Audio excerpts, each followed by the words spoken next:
Have you ever mixed two clear solutions and suddenly seen a cloudy solid form out of nowhere? That magical looking transformation is not magic at all, it's chemistry in action.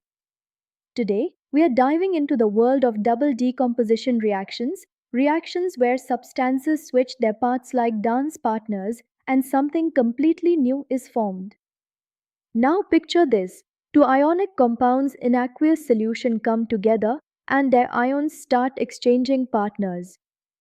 It's like a molecular swap meet.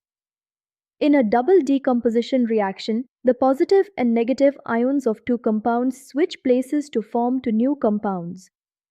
This can be written generally as A to B plus C to D gives A to D plus C to B. These reactions are common when both reactants are dissolved in water, allowing their ions to move freely and interact. Let me give you a classic example.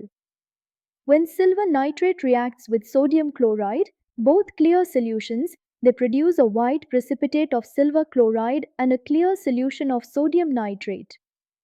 This is not just a chemical change, it's also a beautiful visual cue that a reaction has occurred, and it's known as a precipitation reaction.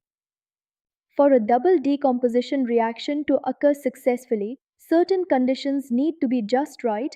Think of it like setting the stage for the molecules to perform. First, these reactions usually take place in an aqueous medium. That means the reactants are dissolved in water, which allows their ions to move freely and collide with one another. Without water, no ion exchange and no reaction. But the real trick: one of the products must be something that leaves the solution, like a solid precipitate, a gas, or even a weakly ionized compound such as water. That's what drives the reaction forward. Take this reaction for example. When barium chloride reacts with sulfuric acid, we get barium sulfate as a white insoluble precipitate and hydrochloric acid in solution. As you'll see, this kind of reaction gives an immediate visual cue, a milky white solid settling at the bottom of the test tube, proof that ions have switched places and formed something new. Now, not all double decomposition reactions are about forming solids. These versatile reactions can show up in a few different ways. Let's start with precipitation reactions. These occur when the ion exchange results in an insoluble salt, like when lead nitrate reacts with potassium iodide to form bright yellow lead iodide and potassium nitrate. Next, we have gas-forming reactions. A good example: sodium carbonate reacting with hydrochloric acid to form sodium chloride, water, and carbon dioxide gas. You'll see bubbles forming right away. And then there's neutralization, where an acid and a base come together. Like HCl and NaOH forming NaCl and water, a classic acid-base reaction. So, whether it's forming a solid, a gas, or simply neutralizing an acid or base, these reactions always involve ions dancing and recombining to form something new. Just remember the mnemonic PGN: precipitate, gas, neutralization, and you've got the types locked in. Let's take a closer look at precipitation, perhaps the most visually satisfying type of double decomposition reaction. In these reactions, ions in solution collide and form an insoluble salt, which then falls out of the solution as a solid. This solid is called a precipitate. It's an unmistakable clue that a chemical change has taken place. Here's a beautiful example: calcium chloride reacting with sodium carbonate. The result?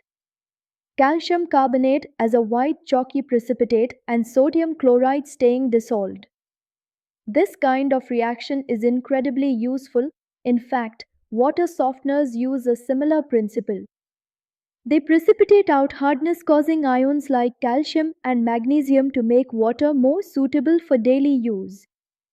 Also, as with all chemical reactions, the law of conservation of mass still holds true. The mass of the reactants equals the mass of the products, including that solid chunk at the bottom of your beaker. To really understand what's happening in double decomposition, we need to look beneath the surface to the ionic level. Instead of writing the reaction just in terms of compounds, we break it down into ions. This is called the complete ionic equation. Take the reaction between barium chloride and sodium sulfate. The molecular form is BaCl2 plus and A2SO4 gives BaSO4 solid plus to NaCl. In ionic form, the reaction is written as Ba2 plus to Cl minus plus to Na plus SO4 to minus gives BaSO4 solid plus to Na plus to Cl minus. Here, sodium ions and chloride ions appear on both sides of the equation. These are spectator ions.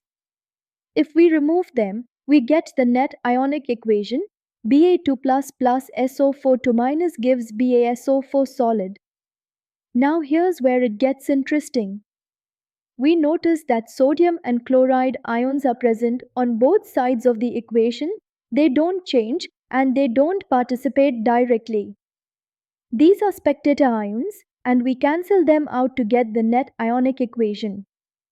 This tells us the actual chemical change, the formation of insoluble barium sulfate. Writing reactions this way helps us focus on the key players rather than the background noise. Let's take this knowledge into the lab. To demonstrate a double decomposition reaction, all you need are some basic apparatus, a few clean test tubes, droppers, and the right aqueous solutions. A classic demonstration is mixing silver nitrate with sodium chloride. Place some silver nitrate solution in a test tube, then slowly add sodium chloride solution using a dropper. Almost instantly, you'll see a white curdy precipitate form. That's silver chloride. It's written as AgNO3 plus NaCl gives AgCl solid and NaNO3 in solution. Remember to always label your chemicals and clean your equipment beforehand to avoid cross-contamination. This experiment is quick, visual, and a perfect way to bring the concept of double decomposition to life, seeing the chemistry unfold in real time. Let's quickly revise what we've learned about double decomposition reactions. These are reactions where two ionic compounds swap their ions in solution, forming two new compounds. Often, one of these is a solid precipitate, a gas, or a weakly ionized molecule like water, which drives the reaction forward. We explored different types: precipitation, gas forming, and neutralization, and saw how each has real-life relevance, from water softeners to lab titrations. We also learned how to write complete and net ionic equations to better understand the changes happening at the molecular level. And through lab experiments, we saw how these reactions can be easily observed, confirmed, and even enjoyed. I hope this session helped you see that chemistry isn't just theory, it's visible, it's tangible, and it's happening all around us. Catch you in the next class with more fascinating reactions and real-world connections.